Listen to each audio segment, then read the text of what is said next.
A wide-ranging regeneration scheme has been drawn up to breathe new life into a 20-acre site on the Edge Lane gateway into Liverpool. Under the proposals, the fruit, vegetable and flower market, which occupies half of the land in Old Swan, would move from its existing rundown building to a new, as yet undecided, site.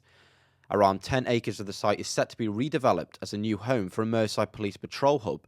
Some of the patch will be used to rebuild the neighbouring St Cuthbert's Catholic Primary School, while the remaining 9 acres fronting Prescott Road will be used to develop up to 160 new homes. But why now is this development taking place, and why wasn't the decision made any earlier given the sheer size of land currently unused to its full potential?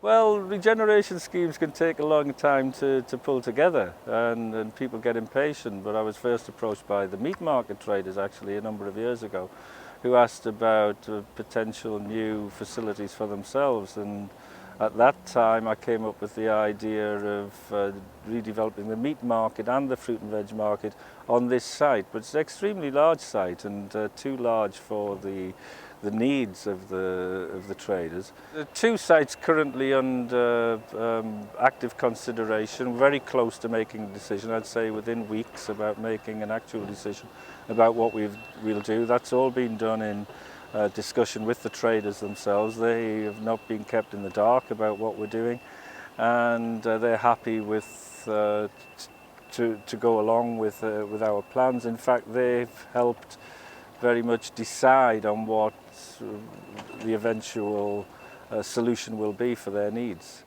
However, not everybody on site agrees with the proposed plans and the moving to a different location, especially those who have been trading on the market for a number of years. Though there are some that have come to the conclusion now that the situation of moving was simply unavoidable and had to happen despite the best efforts of staying on site. The decision's been inevitable, to be fair. Obviously the size of the site that we're in and the amount of traders that are here. Unfortunately, modern times have prevailed now, haven't they? Supermarkets and everything else. I mean, you go into a petrol station and get a bag of potatoes, can't you? So it's diminished in relation to the amount of us that are here to supply, and obviously the size is over capacity. So I think a move obviously is going to be a good thing in the end to maintain sustainable wholesalers.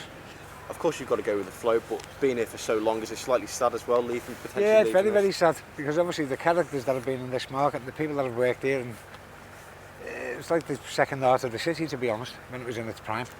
But obviously, as you're aware of supermarkets and everything else that's come along, it's made it the way it's gone. We've become like dinosaurs, if you like. But obviously we're hoping that we can move on to a new site and regenerate and start again. You'll start to see a movement quite quickly, but we're largely in the hands of the police authority themselves and the decisions that they make. They've plumbed for this site. In terms of the market traders, we'll immediately start, well, we'll have to make the decision, which site is it going to be, and then we'll get on with that very quickly, because we're working to a tight timetable, because obviously we will have to get a place for the market traders to operate from. We're not just throwing them off the site and then hoping for the best. So there's a lot of project management to go on there, but you'll see action very quickly.